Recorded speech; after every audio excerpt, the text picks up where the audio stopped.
Uma alegria estar com vocês. Bem, nesse momento eu tenho o prazer de servir como diretor do Centro de Estudos Seculares e Pós-Modernos da Conferência Geral, sobre o Departamento de Missão Global a 6 centros de estudos, na busca de encontrar uma ponte de comunicação para esses tremendos desafios que nós enfrentamos na área de missão. Então, nós temos um centro voltado a alcançar a mente do judeu, o budista, o muçulmano, o hindu, e um deles lida com a mente secular e pós-moderna, e eu sou responsável por esse centro. Mas, independentemente, é um prazer imenso poder estar com vocês nessa tarde. Eu agradeço muito ao Dr. Marinho pela oportunidade, pelo convite que me fez já há um bom tempo atrás, e chegou o momento de a gente passar alguns momentinhos juntos, conversando sobre os desafios que nós enfrentamos nessa tão importante área que é a liderança. Eu aprecio muito essa parceria que a Andrews realizou com o NASP, que dá oportunidade a que centenas de pessoas nesse momento possam crescer nessa área, não só no Brasil, como também nossos irmãos que estão conectados no continente africano, também aqui nos Estados Unidos. Uma alegria poder estar com vocês nessa tarde de sábado. E se vocês me permitem, antes de começar, eu gostaria de uma vez mais suplicar a direção do Senhor a nós nesse momento, para que possamos ouvir de sua palavra, que comece com ela, e que possamos assim desfrutar de sua presença e melhor aprender a como servir. Vamos orar. Pai eterno, nesse momento, ao iniciarmos esse período juntos, em boas sessões, eu suplico, Pai, a tua direção.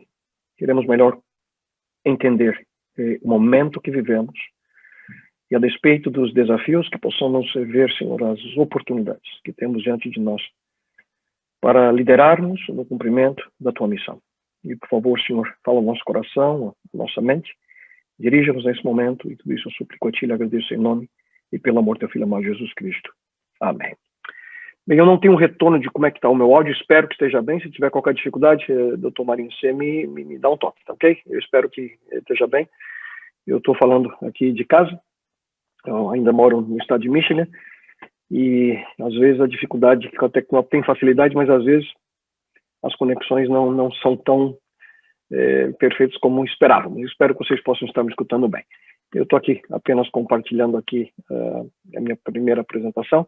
Nós vamos dividir o período em 2. Espero ter, Dr. Marinho, com a sua autorização, um intervalinho de uns 5 minutinhos para a gente tomar uma aguinha, esticar as pernas, antes do segundo período. E que coisa impressionante, não havia combinado nada com o Dr. Marinho, e o que ele diz é a importância do processo de liderança com autoconhecimento. E eu concordo 100% com o que ele menciona, a importância de nos conhecermos, mas há um segundo passo importantíssimo, Cristo, para que possamos liderar. É conhecer o contexto que nós estamos. Você precisa entender quem é você, e obviamente você precisa entender onde você vai servir. E eu gostaria de iniciar esse momento juntos, queridos, com um texto bíblico que aprecio demais. É um texto que está lá escondidinho no Antigo Testamento, que fala sobre uma experiência interessantíssima que Davi passou. Houve um momento que Davi estava ali enfrentando o desafio de Saul. Saul havia montado o seu próprio exército para ir contra Davi. E naquele momento, o texto bíblico lá de 1 Crônicas, no capítulo 2, diz que as tribos de Israel decidiram unir-se para ajudar Davi nesse confronto contra Saul. E ali, pouco a pouco, eles foram enviando soldados. E a gente vê no verso 22, porque naquele tempo, dia após dia, mais homens vinham a Davi para o ajudar, até que se formou um grande exército como exército de Deus. E, obviamente, a gente não tem tempo aqui para ver todos os versos, mas a partir do verso 24 até o 37, é interessantíssimo que a gente vê em cada verso aqui o nome da tribo, a quantidade de soldados que eles enviavam e as habilidades, as características desses soldados. A gente vê, por exemplo, ali no verso 24 que da tribo de Judá, eram 6.800 e eles tinham escudo e lança. Mais abaixo a gente vê no verso 34 que de Naftali, 37.000. E as habilidades também, eles tinham escudo e lança. Verso 36, de Asser, 40.000 homens experimentados para peleja. E quando você faz a somatória aqui dos soldados, é impressionante o número. Você chega ao número 339.722 soldados. Um tremendo exército que foi ali estabelecido para ajudar é Davi. Milhares de soldados de cada tribo. Mas escondidinho no meio do texto, ali no verso 32, há algo interessantíssimo, queridos. E é essa parte que a gente vê no finalzinho da minha tela aqui, na parte final, no verso 32, que diz o texto que dos filhos de Isacar, da tribo de Isacar, apenas 200 soldados foram enviados. Foi a tribo que menos enviou, foi um punhadinho comparado com esse quase 340 mil soldados. Apenas 200 foram enviados da tribo de Isacar. Mas é interessantíssimo a gente perceber aqui quais eram as habilidades desses homens. Diz o texto bíblico que eles, em primeiro lugar, sabiam discernir o tempo. Eles entendiam o momento que viviam. E é interessante também que na sequência diz que para saberem o que Israel devia fazer, eram não apenas estrategistas, mas eram líderes. Eles sabiam o que dizer a Israel e todos os seus irmãos, diz o texto bíblico no final, estavam ali sob as suas ordens. De maneira clara aqui o processo de liderança desses homens. Eles iriam conduzir, orientando ali o Davi e o seu exército naquela batalha que eles teriam. E é extraordinário a gente perceber que eles sabiam o momento que viviam. Eles entendiam o contexto que estavam. E quando a gente lidera, queridos, a gente obviamente precisa ter dentro do ponto de vista de liderança cristã, e conhecer a Deus, o propósito que Ele tem na nossa vida, esse autoconhecimento crucial para nós, mas precisamos também entender o contexto que a gente vive. A gente tem que entender as pessoas que nós vamos liderar, a realidade ao nosso redor. E eu tenho uma pergunta para você nesse comecinho de tarde. Você entende o que está acontecendo ao seu redor hoje? Você tem noção completa das forças que hoje estão se gladiando ao nosso redor? Da profunda mudança de paradigma que nós vivemos como humanidade nesse momento. E, obviamente, ao conhecer melhor o contexto que nós vivemos, vai nos auxiliar a sermos melhores líderes e vai nos auxiliar de maneira profunda a cumprirmos melhor a missão de Deus, a missão que Ele nos convida a participar. E por isso que eu quero aproveitar esses momentinhos introdutórios aqui para definir alguns termos interessantes para nós. Dr. Marinho pediu que eu falasse um pouquinho sobre o processo de liderança e missão dentro do contexto secular, dentro do contexto pós-moderno, e é importante a gente entender o que significa algumas palavras. A primeira delas é o que é secularismo. Obviamente a gente escuta muito disso, eu tenho uma definição meio que técnica, meio clássica aqui, que é um sistema ético que rejeita toda forma de fé, rejeita ali devoção espiritual, religiosa, e aceita como diretriz a sua vida só a influência da vida como um todo. Em outras palavras, o secularismo rejeita tudo e qualquer aspecto que possa ter conotação religiosa, sacra, espiritual. E, obviamente, aqui a gente enfrenta um desafio que se eu perguntar para você, nós temos pessoas seculares dentro da igreja? Você conhece gente secular dentro da igreja? E com certeza você vai poder dizer, porque eu digo assim sempre, há alguns. Mas como? Se o secularismo é completamente averso à questão religiosa, como é que pode ter gente secular dentro da igreja?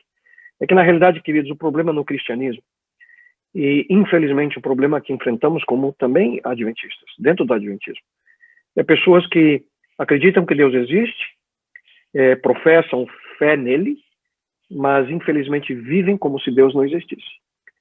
Permitem ainda a forte influência do pensamento secular no seu dia a dia. Pensam que a vida religiosa é algo que pode ser feito apenas 3 horas por semana, quando a gente podia, né, ter ainda a oportunidade de nos reunir em templos ao redor do mundo, as nossas igrejas, e nós precisamos mudar esse conceito de que a vida cristã nós temos apenas poucas horas em apenas um dia. E essa experiência plena e completa de discipulado, que é o tema do segundo momento que a gente vai estar junto daqui a pouquinho. Mas uma outra questão que eu quero mencionar a vocês é esse termo pluralismo, que eu também vou falar um pouquinho sobre ele nessa tarde. O que é pluralismo? É um sistema ou doutrina que admite, na realidade, a influência na vida das pessoas, a coexistência de mais de de princípio básico religioso. A pessoa que é pluralista, ela permite, principalmente pluralismo religioso, ela permite a influência, por exemplo, do cristianismo, a influência do budismo na vida dela, a influência, quem sabe, de aspectos de outras religiões ao mesmo tempo. E quando isso acontece dentro do sincretismo, nós que vivemos missiologia e somos da área de missiologia, nós chamamos isso de sincretismo religioso. Quando a pessoa abraça influências múltiplas na sua vida. E por que isso é importante? Você vai entender daqui a pouquinho. Quão forte é esse pensamento pluralista em nossos dias, o contexto que a gente vive. E o terceiro termo aqui que eu quero falar um pouquinho com vocês é o que é pós-modernismo. E, obviamente, é onde eu vou dedicar mais tempo nessa primeira palestra que estamos aqui juntos. Pós-modernismo. Afinal, o que é? Em realidade, hoje, quando você vai à literatura, você encontra autores que já falam sobre pós-modernismo e há autores que falam do pós-modernismo. Na realidade, não importa muito como que você, quem sabe, tenta definir, mas algo é certo. Para que possamos entender um pouquinho o que significa esse pós-modernismo, você tem que separar as palavras. E aqui diz que é algo que vem depois do quê? Depois do modernismo. E um fato é certo, queridos, é muito mais simples definirmos, por exemplo, um movimento intelectual, um movimento cultural, histórico, quando ele é passado, quando ele já se foi. Porque você olha ali os limites e, de certa forma, você consegue definir. O grande desafio é tentar definir algo quando você está vivendo esse algo. Por isso, essa falta, quem sabe, de uma definição no melhor termo sobre o que está acontecendo hoje. Essa mudança que chamamos de paradigma profunda, que vivemos em todo o mundo. Eu vou mostrar a vocês algumas dessas características nesse momento, de algo que vem após o modernismo. Em outras palavras, é impossível entender de fato o que é esse movimento pós-modernista se você não entende, pelo menos, alguns dos principais pilares do pensamento moderno. E se você me permite, nesses próximos minutinhos, eu queria falar um pouquinho sobre como que o pós-modernismo hoje afeta a nossa vida em diversas áreas, diversas disciplinas, e como ele vem como uma reação àquilo que era a base da vida, principalmente dentro do contexto ocidental, nos últimos séculos, que foi a formação do pensamento e do projeto moderno. O pós-modernismo, o desenvolvimento histórico dele, ele, de certa forma, ele vem como uma reação àquilo que eu acabei de mencionar a vocês, que é a cosmovisão moderna. A cosmovisão moderna, ela vem numa construção através de alguns movimentos anteriores. Obviamente, aqui eu não quero tomar muito tempo, só uma pincelada geral sobre a influência, por exemplo, do movimento renascentista. Até então, queridos, para que vocês possam melhor entender, a cosmovisão, a cosmologia humana, era simples. Deus no topo, abaixo vinha a igreja, o clero, abaixo do clero da igreja vinham os nobres e depois a gente, o povo, as pessoas normais. Com o movimento renascentista, principalmente através das artes, pouco a pouco a posição do homem foi sendo mudada nessa cosmologia. Por exemplo, você vê na arte renascentista muita utilização de partes do corpo humano, coisa que não havia no passado. As esculturas também apresentando mais e mais o homem em si.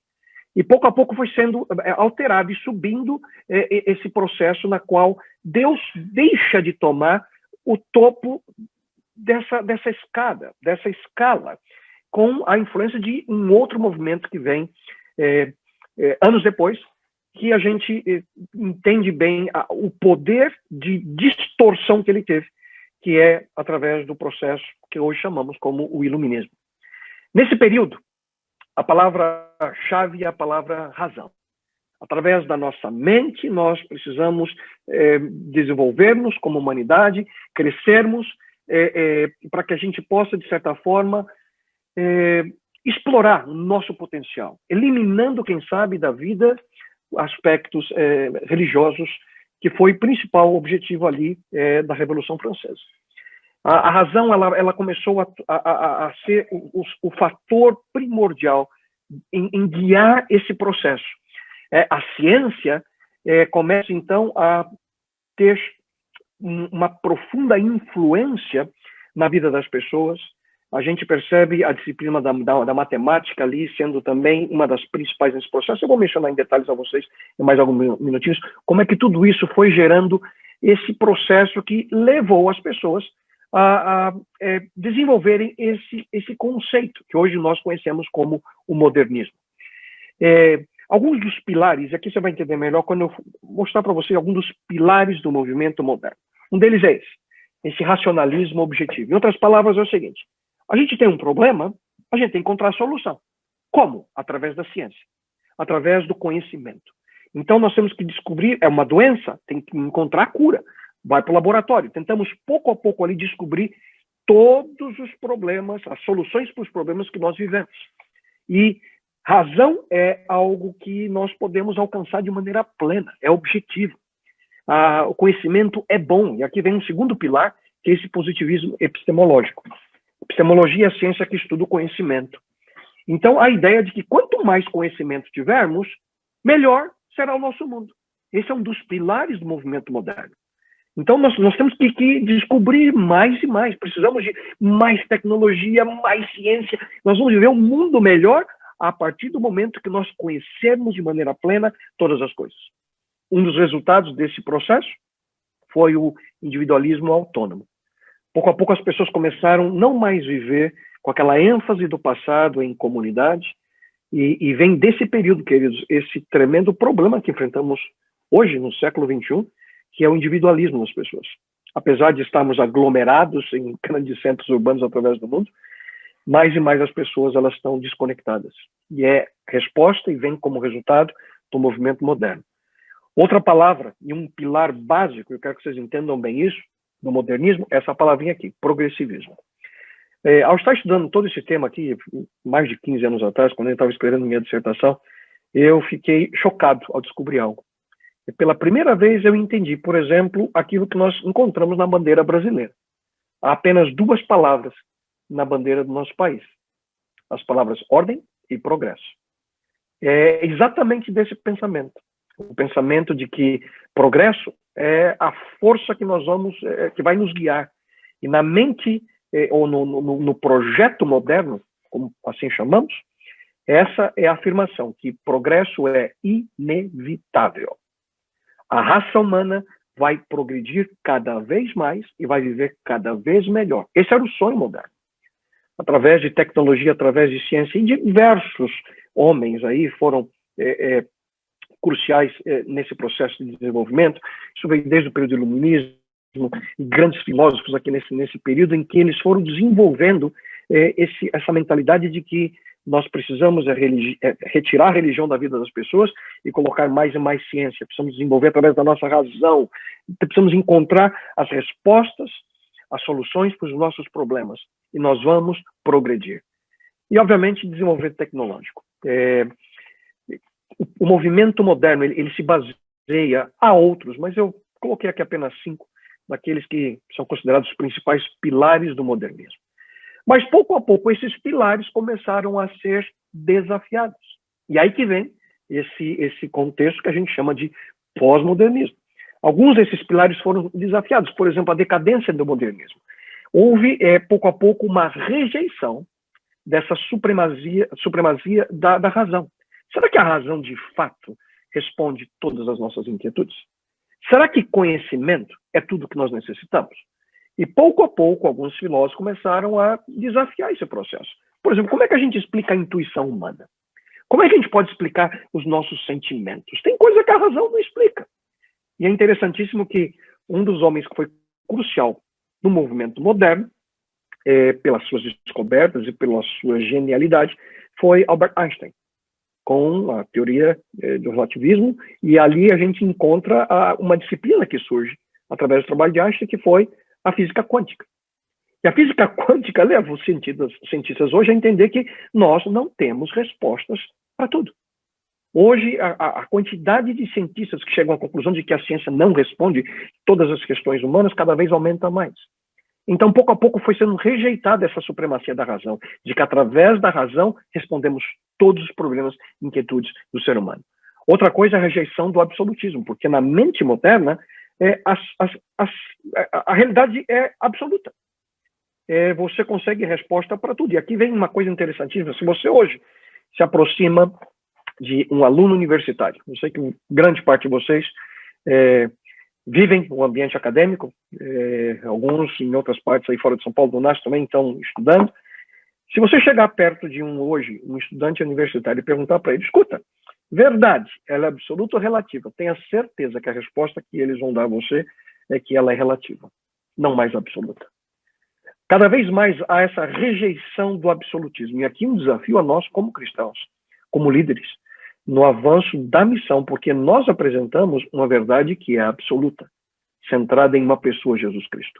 Eu vou mencionar um pouquinho mais a vocês sobre as implicações dessas questões para a missão da igreja. Também desafios a esse objetivismo científico. Se ciência ela é extraordinária, ela nos ajuda, a tecnologia, pouco a pouco foi sendo desafiado de que a ciência, de fato, ela só ajuda. De certa forma, houve uma reavaliação da vida humana, principalmente, ouçam com atenção, pelas novas gerações. Como? Eles começaram a ver fatos históricos, principalmente no século XX. Fatos históricos que nos levam hoje a perceber que, de fato, quem sabe desenvolvimento tecnológico não é a solução para tudo que a gente precisa. Tenho certeza que vocês se lembram desse homem que teve uma influência e ele foi fundamental no processo de desenvolvimento da mentalidade moderna, Francis Bacon. E ele tinha essa célere frase, ele dizia: conhecimento é poder. E, de fato, quando você tem conhecimento, você controla as situações, você tem um certo poder. Houve já um outro filósofo, chamado Foucault, que era homossexual, francês, ele lecionava em Paris e também na Califórnia, e ele é um dos homens que teve grande influência no processo de desenvolvimento pós-moderno. Ele mudou um pouquinho a frase de Bacon. Ele dizia o seguinte: conhecimento é poder? Sim, é poder para destruição. Foucault, ele batia muito nessa tecla de que conhecimento, o poder que hoje desenvolvemos, vai nos levar à destruição. E hoje, até quando você olha para trás, você percebe de fato que grandes aspectos daquilo que nós desenvolvemos em tecnologia nos causam dificuldades, nos causam problemas. A maneira pela qual hoje nós não conseguimos controlar, por exemplo, acidentes ambientais terríveis que acontecem frequentemente. Obviamente, nós queremos ali desenvolvimento, e sem perceber aquilo que criamos para um objetivo, causa um problema sério em outra área da nossa vida. Problemas sobre as epidemias que hoje vivemos, pandemias que hoje, nesse momento, enfrentamos um problema que nunca imaginávamos que estaríamos enfrentando hoje, em todo o mundo. E não conseguimos controlar como pensávamos que conseguiríamos. Obviamente, buscamos a cura, e é a mesma coisa, né? Vai para o laboratório, tenta encontrar a vacina, mas perdemos o controle. Não temos o controle de todos os aspectos. Durante os últimos anos, vimos sérias implicações voltadas à área de saúde por não termos o controle como esperávamos. A desigualdade entre as nações. Onde está o progresso que o movimento moderno pregava? Vamos progredir? Progresso é inevitável? Onde está o progresso quando você vê hoje, no século XXI, milhares de crianças que perdem a sua vida diariamente por não ter o que comer? Enquanto pessoas, poucas elas, acumulam fortunas quase incalculáveis em todo o mundo. Essa desigualdade leva, então, essas gerações, que chamamos pós-modernas, a desafiar essa igualdade que o movimento moderno pregava. E isso é um dos grandes fatores que hoje dá força para essa mudança de paradigma. As duas grandes guerras mundiais. Fatores históricos que mostram o interesse que está por detrás, como que nós conseguimos nos autodestruir. O desenvolvimento, uma coisa extraordinária, não? O controle do átomo. Dr. Robson e eu moramos próximos um do outro, e a energia elétrica que ele está usando, e eu também, vem de uma usina atômica. Aqui pertinho é de casa. Grande parte da energia nos Estados Unidos provém de usinas de energia nuclear. Algo extraordinário. Conseguimos controlar, geramos energia. Mas a mesma tecnologia, ela desenvolve bombas. Bombas com a capacidade de destruir milhões e milhões de pessoas. Você consegue perceber? Esse é o argumento. Tecnologia, ela é boa, mas ao mesmo tempo tecnologia nos dá o poder de destruir, de causar a morte. E essas são questões e fatores que levam, então, essa pressão contrária à ideia moderna.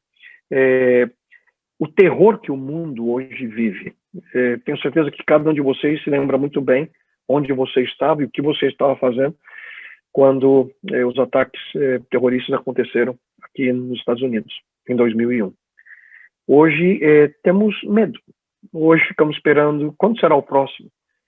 Movimentos em que levam as pessoas a ter medo. O que aconteceu há pouco tempo atrás, e acontece hoje ainda, esses movimentos extremistas no mundo, onde está o progresso que tanto era proclamado? Onde está, de fato, essa vida melhor que tanto buscávamos? E o momento que estamos vivendo, né, com a pandemia do Covid-19. Perdemos o controle. não sabemos o que fazer, medo, angústia, ansiedade. Tudo isso, queridos, esses fatores, e há muitos outros aqui, isso aqui é só apenas um resumo breve, das características históricas, culturais, que vivemos hoje, que leva, então, a esse desafio àquela mentalidade anterior. E surge, então, o pós-modernismo, algumas das características dele. Eu queria aqui, de maneira também rapidinha, mencionar algumas delas. Uma delas é essa incredulidade à verdade absoluta. Mencionei a vocês, minutos atrás, que e é no meio acadêmico, na universidade. Hoje os alunos eles são basicamente treinados nessa direção, que verdade ela não é absoluta, ela é relativa. A força do relativismo é muito grande nesse processo. E vem aqui, eu quero dar um exemplo para vocês rapidinho, para que vocês possam entender de como esse pensamento relativista hoje ele afeta a todos nós sem percebermos. E é um dos fatores principais dentro, como característica do pós-modernismo. Um filósofo francês também chamado Jacques Derrida, ele desenvolveu uma teoria chamada logocentrismo. E é bem interessante isso, eu vou tentar em 2 minutinhos aqui explicar para vocês. É uma teoria que basicamente lida com o significado das palavras. O significado das palavras. Eu tenho aqui em minhas mãos, não sei se você consegue ver, uma tesoura. Né? Interessante que em português a gente chama esse objeto de tesoura. A pergunta é essa: quem disse que isso chama tesoura? Quem determinou o nome para as coisas que nós temos ao nosso redor? E Derrida começou então a desenvolver essa questão e por exemplo, eu tenho minha filha mais novinha já uma moça, a Gabi com 14 anos, mas quando a Gabi nasceu, se eu chegasse para ela e dissesse: Gabi, isso aqui não é uma tesoura, isso aqui na realidade não ia nem falar que era tesoura, Gabi, isso aqui é um cachorro. E eu começasse a chamar a tesoura de cachorro, se ninguém desafiasse a Gabriela, ela ia aprender de que essa coisa, esse objeto, o nome é cachorro. E quando eu pedisse para ela: Gabi, traz o cachorro para mim, ela ia trazer a tesoura. Então você percebe, é a maneira pela qual nós somos treinados pelo ambiente, a gente aprende o significado das palavras. Uma coisa meio louca, mas daí Derrida desenvolve uma segunda teoria. E essa você conhece bem, chamada deconstrução. Desconstrução do texto literário. Em outras palavras, é assim: ao você ler um texto, você não se preocupa com o que o autor tinha em mente. O que você se preocupa é com a sua interpretação. Esse é o desafio que ele traz. E aqui é um desafio, queridos, tremendo ao cristianismo. Porque nós cremos numa autoridade externa, que é a palavra de Deus, que é a Bíblia. Mas na mente pós-moderna, você lê um texto, não é aquilo que de fato o autor tinha em mente, mas é aquilo que você traz. É o processo de desconstrução do texto bíblico. E foi exatamente do campo de literatura, da disciplina de literatura, que essa questão do relativismo se espalhou para todo mundo. E principalmente dentro do processo de conhecimento. Então, hoje, verdade é relativa àquilo que eu acredito, àquilo que eu busco, àquilo que eu quero, àquilo que eu gosto. Rejeição de metanarrativas é outra questão profunda na mentalidade pós-moderna. Um outro filósofo, chamado Jean-François Lyotard, ele escreveu um livro em que ele basicamente define pós-modernismo assim: pós-modernismo é rejeição de metanarrativas. Uma metanarrativa é qualquer história universal que tente explicar a vida humana como um todo. Por exemplo, o marxismo é uma metanarrativa e tenta trazer aí o socialismo como algo que possa trazer o bem-estar a todos. E como cristãos e como adventistas, nós também temos uma metanarrativa. É a história que a gente conhece que responde à vida humana.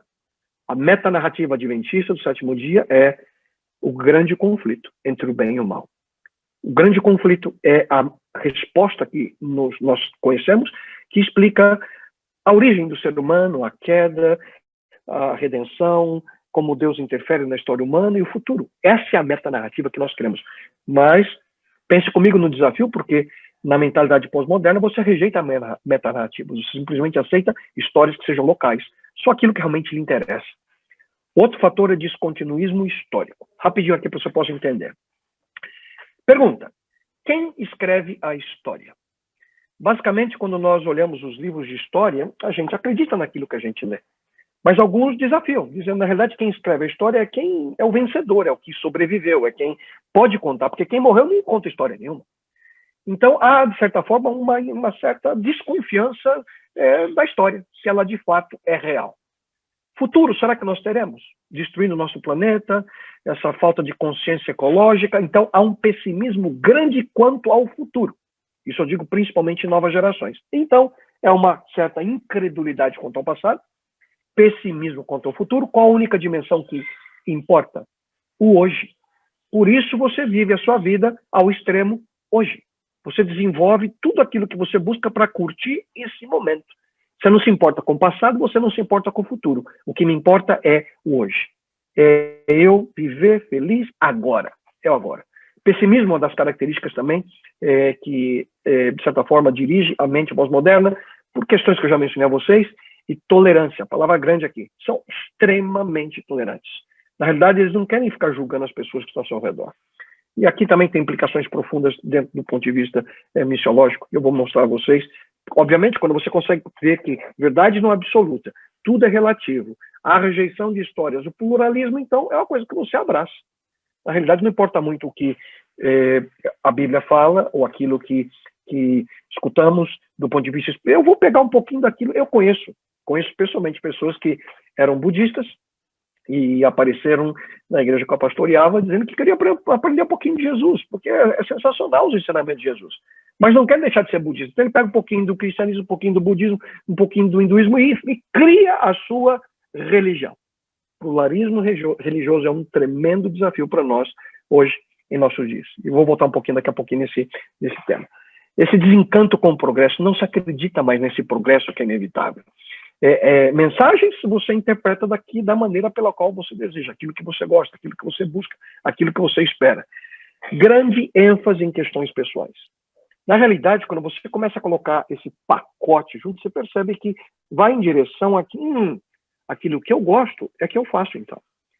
Então, na realidade, tudo gira ao redor dos seus desejos pessoais, aquilo que lhe agrada, em todas as dimensões da vida humana. Esse é um dos grandes desafios que o pós-modernismo nos traz hoje. Busca constante por opções. A mente pós-moderna, como ela não acredita assim, em algo absoluto, tudo é relativo, ela quer aproveitar oportunidades, opções. E aqui é uma lição para nós ao lidarmos com a missão. Como podemos ajudar a mente pós-moderna através de diversas opções que, como igreja, podemos oferecer para que eles possam, de fato, entender quem é Deus. E eu vou voltar também essa questão daqui uns minutinhos. Não há esse apego, então, à pessoa, figuras carismáticas. Eles mudam de ideia rapidamente. Em determinado momento querem seguir uma pessoa, depois mudam para outra. E uma forte ênfase na comunidade. Outra tremenda característica das gerações pós-modernas. Tentei aqui rapidinho, eu sei que é muita informação, e basicamente esse é um tema que eu levo dias para poder explicar em detalhes cada um deles, como tenho lecionado matérias que exigem esse tipo de característica, mas eu quis dar para vocês apenas assim o pano de fundo dessa reação contrária ao modernismo, que hoje chamamos pós-modernismo, e algumas das suas principais características. Mas aí você me pergunta, pastor, mas o povo lê esses filósofos aí que você mencionou? Pouca gente lê, mas é até difícil ler esse tipo de gente. As pessoas não leem Derrida, Foucault, Lyotard, mas elas cada vez mais se tornam pós-modernas. Como? É que eu quero explicar para vocês como é que isso acontece. É através daquilo que nós chamamos de canais pós-modernos. As pessoas se tornam ou são levadas, ou de certa forma influenciadas pela mentalidade pós-moderna, através, queridos, da cultura popular, sem percebermos. E aqui eu quero mostrar algumas características para vocês. Por exemplo, a arte pós-moderna. Aqui eu tenho um quadro pós-moderno. Obviamente eu amaria poder ouvir de vocês, mas a situação não nos permite, ao mesmo tempo o tempo não permite. Se eu perguntasse para você, o que você vê nesse quadro? A lista é grande. Eu já escutei de tudo que você pode imaginar no aquilo que você consegue enxergar aqui. Alguns falam, estou vendo uma maçã, estou vendo uma pera, estou vendo uma mão, estou vendo um rosto, uma locomotiva. Essa semana eu estava com um grupo e ele me disse que viu uma máquina de açaí aqui, né? Eu achei sensacional. Primeira vez que alguém disse que viu uma máquina de açaí na minha locomotiva aqui. Na realidade, queridos, quando você vê um quadro desse, qualquer resposta que você der está certa. Porque, na realidade, é a tua interpretação. Então, não tem resposta certa ou resposta errada. O que você enxergar aqui vem do seu coração, é sua interpretação, fantástico. Intencionalmente, eles fazem isso para forçar a interpretação. Aqui é uma outra arte pós-moderna, e sei lá o que é isso, mas o que você disser é. Se você falar que é uma penca de banana, eu vou ter que respeitar você, ser tolerante com você e aceitar aquilo que você enxerga. Outras áreas que foram tremendamente influenciadas pelo pós-modernismo é a arquitetura. Essa foto eu gosto muito, eu tenho uma coleção de fotos de edifícios pós-modernos, e aqui não é Photoshop, foi construído assim. Então essa distorção ela é intencional. Na realidade, a arquitetura pós-moderna ela vai de maneira contrária aquilo que é visto como arquitetura moderna. Um prédio moderno, geralmente, ele é simétrico. Quando você corta o edifício no meio, as duas partes são similares. A arquitetura pós-moderna, eu não sei quantos arquitetos a gente vai ter nesse grupo aqui de tarde, mas quem sabe você pode me ajudar nisso, ela é assimétrica. Intencionalmente, eles quebram as linhas com um objetivo. Vou falar para vocês qual é daqui uns minutinhos. Esse aqui é um dos principais edifícios. Eu gosto muito eu tenho diversas fotos desse. Esse é um museu que está na cidade de Toronto, no Canadá. Você vê uma igreja e junto foi construído, acoplado aqui, uma coisa de alumínio com vidro ultra moderno, ou ultra pós-moderno na realidade. Você vê aqui a mescla de estilos, a mescla de materiais, e há um propósito. Totalmente, isso aqui é a essência da arquitetura pós-moderna. A quebra do pensamento linear, na realidade, é o que está por detrás. Esse é mais um edifício pós-moderno. É a mesma característica que você vê na música, a mescla de estilos. Aquilo que o DJ faz é misturar as músicas, misturar o ritmo, misturar os instrumentos. Características também da música pós-moderna. Áreas como a ficção, profundamente também influenciada por esse pensamento. E aí, quando você começa a falar da ficção, você começa, obviamente, a pensar na televisão e no cinema. Filmes como a Matrix, The Matrix, você vê ali de maneira clara a essência do evangelho pós-moderno sendo apresentado às pessoas. A importância da sua escolha. Aquela cena, aqueles que viram um filme em que Neo escolhe ali entre a pílula azul e a pílula vermelha, são as escolhas que se faz na sua vida. Essa trilogia mostra a essência do que é a cultura, do que é o pensamento pós-moderno, com influência em Hollywood. Diversos outros filmes têm características como essa. Eu tenho mais um exemplo aqui para vocês. Esse filme que ganhou o Oscar anos atrás, em português, Uma Mente Brilhante, a história de John Nash, um matemático absolutamente genial, mas que tinha esquizofrenia. Quando você assiste o filme, e eles fazem intencionalmente, eles brincam com a sua mente, ali os diretores. Porque, no fundo, você está assistindo, de repente você fala, essa cena é a cabeça do Nash, não é verdade. E, de repente, para sua surpresa, é verdade. Passa mais alguns minutos, você tem convicção de que o que você está assistindo é a cena real, e não é a mente dele. Então, eles brincam com você todo o filme, jogando a tua cabeça de um lado para o outro, que é exatamente para quebrar esse pensamento linear, que é o propósito que está por detrás. E já explico para vocês. Televisão. Um monte de séries que você vê que, de certa forma, trazem a essência do que é o pós-modernismo. Essa série americana de tremendo sucesso, The Modern Family, você vê pelo título, né? A família moderna, aí você vê ali o homossexual, aquele casal da direita, eles são casados, eles adotaram aquela chinesinha ali, e é engraçado tudo isso. E, no fundo, eles estão quebrando parâmetros daquilo que é o normal, apresentando de que, no fundo, você precisa ser tolerante, você precisa aceitar, e tudo isso, quer dizer, é a força da mentalidade pós-moderna que está por detrás. Séries como Community, também a mesma fonte de pensamento, a mesma influência, e, obviamente, você vê na religião a influência do pós-modernismo. Nós, como cristãos, apresentamos o quê? Que há um caminho. Porque ele disse, eu sou o caminho, eu sou a verdade, eu sou a vida. Ninguém vem ao Pai senão por mim. Ao você apresentar isso para um pós-moderno, ele vai rir da sua cara. Mas como? Só um caminho. Todos os caminhos são importantes. E uma das características, e aqui que muitas vezes nós não percebemos e, quem sabe, nos equivocamos ao fazer missão no contexto do século XXI, é que há aproximadamente 35, 40 anos atrás, a pergunta que as pessoas faziam era essa: existe Deus? E nós, como igreja, por muito tempo, lutamos por responder essa pergunta. Provar que Deus existe. Que essa não é a pergunta do século XXI. A pergunta de hoje não é mais se existe Deus. A pergunta de hoje é qual Deus? Qual caminho? Existem muitas opções. E o pós-modernismo faz essa mescla tremenda e confunde as pessoas. Tremendo perigo, mas também, ao mesmo tempo, uma oportunidade para nós. Pontos críticos aqui, para terminar e dar oportunidade, quem sabe, para algumas perguntas. ênfase na experiência. No passado, para você, de certa forma, como a mente moderna ela buscava exatidão, provas, Você tinha que vir com evidências para convencer a pessoa. Então você vinha através da mente da pessoa para alcançar o coração dela. Com provas, com evidências sobre a existência de Deus, sobre questões bíblicas.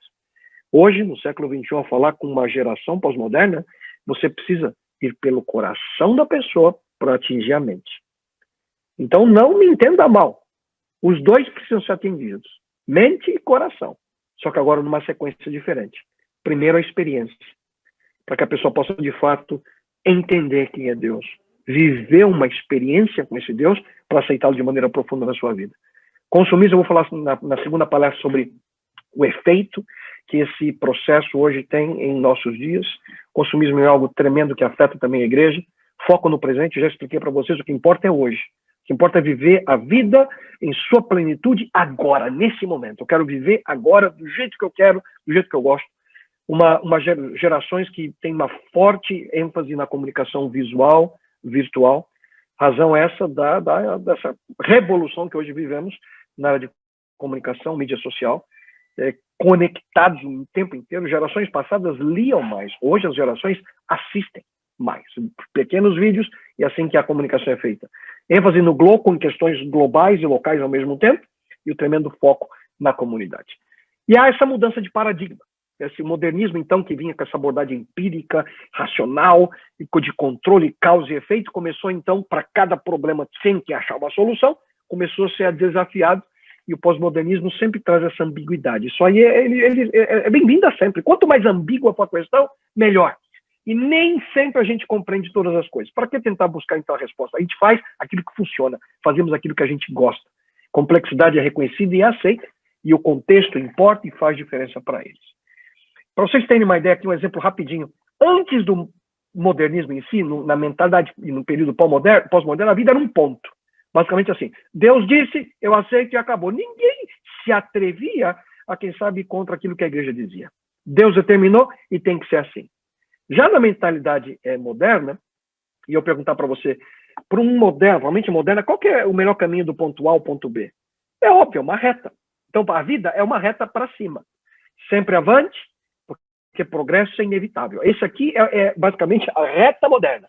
Do ponto A ao ponto B e sempre para cima, sempre crescendo. O progresso é inevitável. Como é que é a reta na mente pós-moderna? A reta é essa aqui, dentro da cabeça pós-moderna. É o jeito que você gosta, o jeito que você sente. Na realidade, é uma mescla de tudo. Se é o que você... A definição é que está escrita aí embaixo. O que disser está bem para você. Tudo gira em torno daquilo que você deseja, aquilo que você busca, aquilo que é relativo a você. E aí, pós-modernismo, ameaça ou oportunidade? Para a gente concluir, eu quero colocar alguns princípios sugestivos para vocês.